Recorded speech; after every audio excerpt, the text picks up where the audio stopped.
What if everything you've been chasing was never yours to begin with? What if every goal you've sacrificed for, every dream you've held up like a trophy, every decision you thought you made freely was planted in you before you even knew who you were? What if you've been obeying your entire life without realizing it? From the moment you could walk, talk, and think, they've been shaping you, not for freedom, not for selfhood, but for function, for output, for obedience. They didn't educate you to know yourself. They trained you to serve, to follow rules, to compete, to perform, to be manageable, profitable, efficient. You were never meant to think. You were meant to work, be useful, be acceptable. And in return, they gave you a script, a life template. Study hard, get good grades, go to college, get a job, build a resume, chase a paycheck, buy things you don't need, earn approval you don't question. Repeat. And you ran with it, like everyone else, because you were told that was success, that was life, that was maturity. But stop for a moment and ask yourself, did you ever really choose it? Look around. Everyone's moving, everyone's chasing. Money, recognition, likes, applause, security, progress. They're all running, faster and faster, as if they know where they're going. But do they? Do you? Or are you running just because everyone else is? The truth is brutal. Most people have no idea why they do what they do. They've never paused long enough to question the race they're in. They just keep moving because stillness terrifies them. Because if they stop, they might have to face the silence. And in that silence, they might hear the most dangerous question of all. What if I don't want this? What if this life, these goals, this speed, it's not mine? That question shakes the foundations. Because if the dream isn't yours, whose is it? And what did you trade to chase it? You see, the system doesn't fear rebellion. It doesn't fear loud protests or broken rules. It's designed to absorb that, to redirect your anger into forms it can manage. What it truly fears is detachment. The one who steps out of the race, the one who no longer runs, the one who no longer begs, the one who doesn't need what it offers. That man is dangerous, because he's untouchable. You can't bribe someone who doesn't crave your rewards. You can't manipulate someone who no longer seeks your approval. You can't intimidate someone who has nothing to prove. That kind of man breaks the game without even trying. He lives outside it, and his existence alone exposes the lie. He doesn't need to shout. He doesn't need to argue. His peace is the loudest revolution, because he shows just by being that another life is possible, a life without the performance, without the pretending, without the endless striving for a finish line that never appears. And when you see him, really see him, something shifts inside you, because your soul recognizes him, not as someone better, but as someone familiar, a mirror of what you could be if only you stopped obeying. And that recognition stings, because it means you've been living someone else's life, fighting battles you never chose, carrying burdens that were never yours. And the worst part?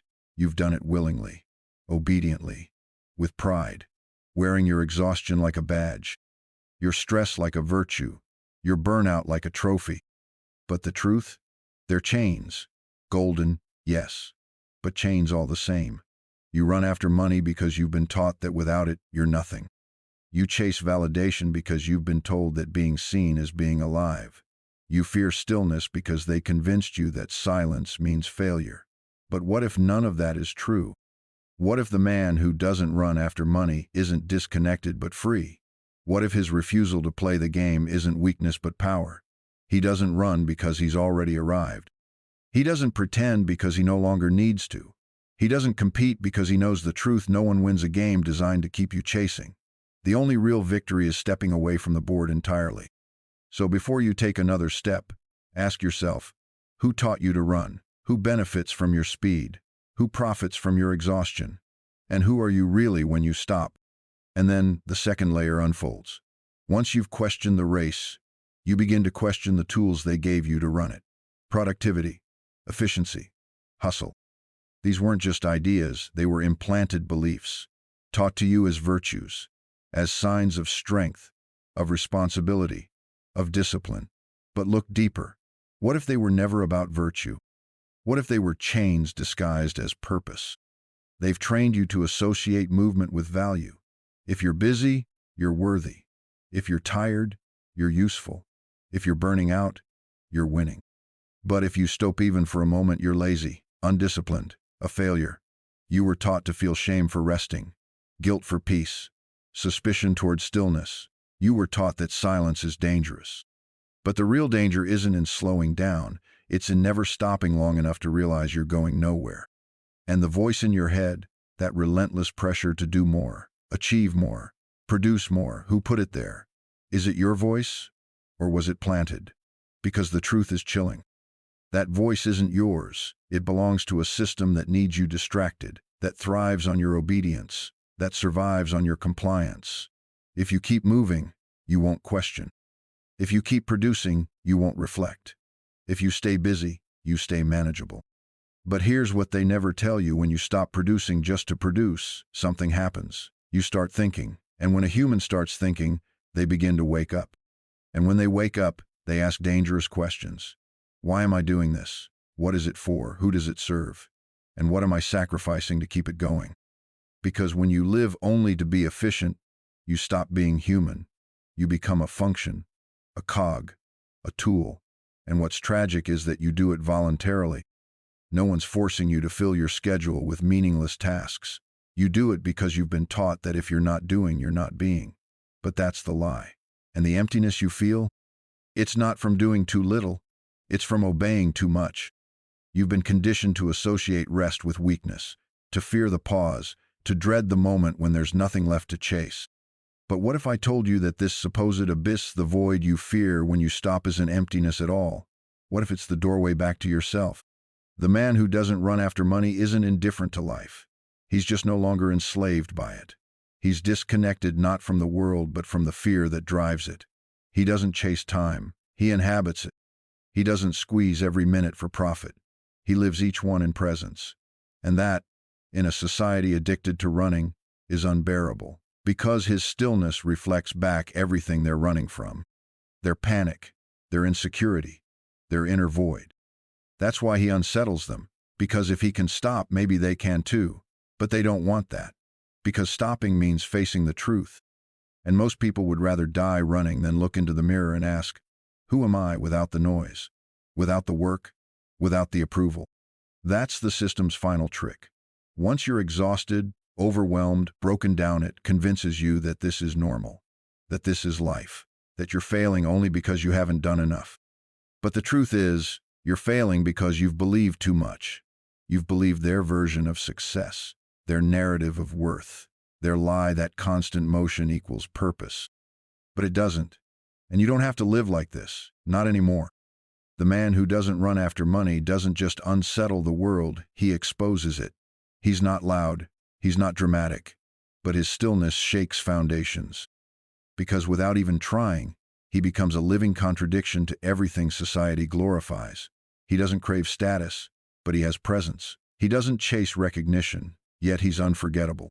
He doesn't work to impress, yet he commands respect. And this drives the system mad, because he breaks all the rules without saying a word. He doesn't hustle. He doesn't seek attention. He doesn't measure his worth by numbers, and still he radiates something they can't replicate. A kind of calm that doesn't ask for permission, a kind of freedom that doesn't beg to be seen. And it's not because he gave up on life. It's because he gave up the performance. He's not disconnected from the world, he's just disconnected from fear, from the addiction to approval, from the compulsive need to prove something to people who don't even know themselves. He walks lightly, without dragging 1,000 invisible expectations behind him. And when others see him, even for a moment, their whole inner world begins to tremble, not because he attacks, not because he demands, but because he reveals. His silence whispers truths people have buried under years of noise. His choices reflect a different kind of wealth that can't be measured, bought, or branded. And that's the threat. He reveals the illusion. He tears the curtain down. Because when someone like him appears, people begin to see. They begin to question. They look at their full calendars and feel the emptiness behind them. They glance at their achievements and see how hollow they are. They think about their dreams and wonder who sold them. And the most terrifying thing of all is that this man, the one who doesn't chase, doesn't need to convince them. His existence alone is enough. He doesn't ask you to change. He doesn't even care if you do. But once you've seen him, you can't unsee what he reflects back. That's when the real war starts, not between you and the world, but within you, because now you know.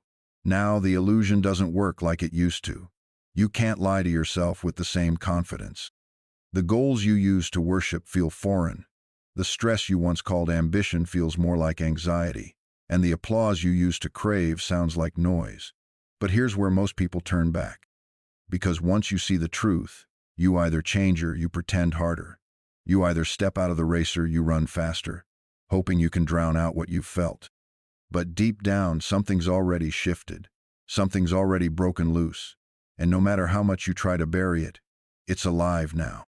That's why you keep thinking about him, the one who doesn't run, the one who doesn't play their game. You wonder how he lives without the need to prove himself, without the hunger for validation, without the constant stress of trying to be enough. And a part of you envies him, not because he has more, but because he needs less, because he's not empty, because he's whole. And wholeness, in a fragmented world, is the rarest thing of all. He isn't detached, he's intentional, he isn't cold, he's sovereign. He chooses who gets access to his time, his energy, his attention. He's not chasing more, he's cultivating meaning. And that makes others nervous, because most people are reactive. They follow the script, the trend, the algorithm. They belong to everyone but themselves. But he doesn't belong to the noise. He doesn't need to be seen to exist. He exists from within, and that's what makes him ungovernable. He can't be shamed into conformity. He can't be baited into competition. He doesn't bend to social pressure because his value doesn't come from outside. You can't manipulate a man who no longer fears being left out. You can't seduce a man who's already found what he was looking for. His identity isn't rented to other people's opinions. He lives from intention, not reaction. And that's when it gets even more difficult. Because when you start moving from true choice, everything you thought was you begins to fall away. You start realizing how much of your life was lived on autopilot. How many of your beliefs weren't yours? How many of your habits were inherited? How many of your dreams were just survival in disguise? And you can't unsee that. You can't pretend you don't know.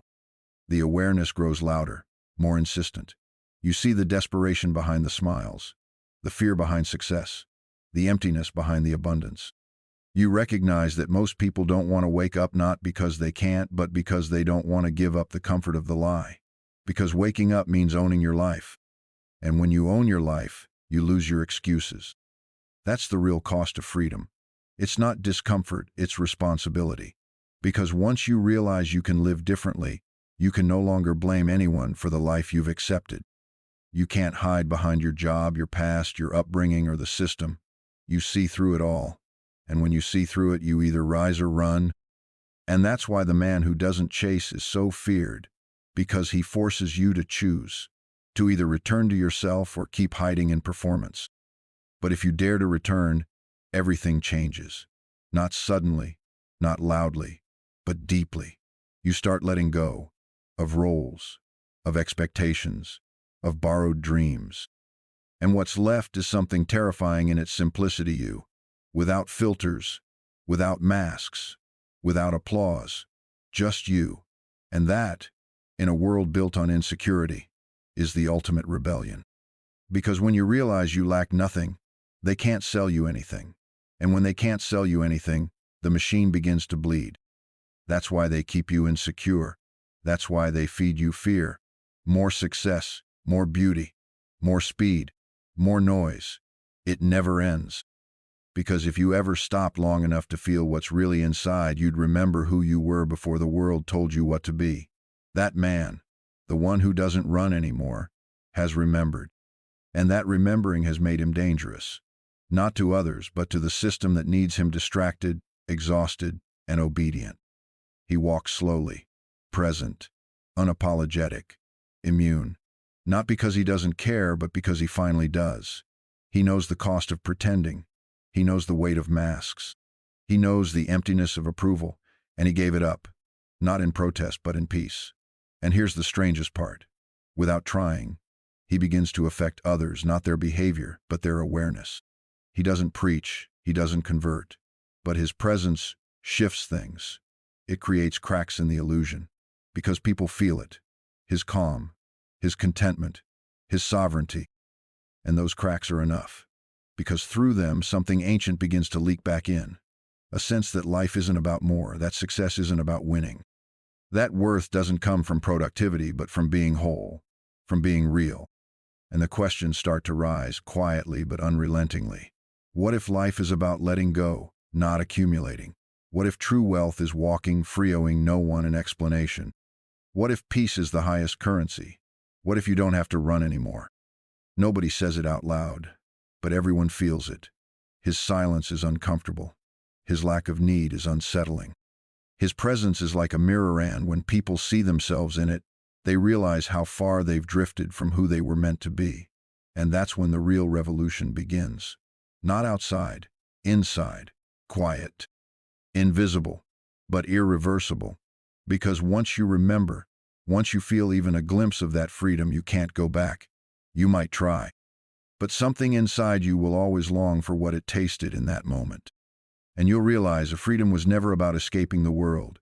It was about returning to yourself, the self before the noise, before the expectations, before the masks. And you don't get there by running faster. You get there by stopping, listening, daring. And in that stopping, you discover a paradox that shatters everything you once believed, that you don't need anything. And that's why you finally deserve everything. Because you're not chasing, you're attracting, you're not striving, you're existing. And that's why you're unforgettable, because you're no longer trying to be. If you've come this far, you already know you're not the same anymore. Something inside you shifted. You felt it. It wasn't taught, it was remembered. It was yours all along. You just needed to hear it again. And now, it's your turn. Not theirs, yours. Will you keep running after a dream that isn't yours? Or will you stop, breathe, feel, return? Return to you, because that's where everything begins. Not in noise, not in speed, in silence, in presence, in truth. And once you're there, once you're truly there, you'll realize you were never missing anything. You just needed to stop long enough to see what was already inside you. And from that moment forward, you won't need to be seen. You'll simply be. And that is more than enough.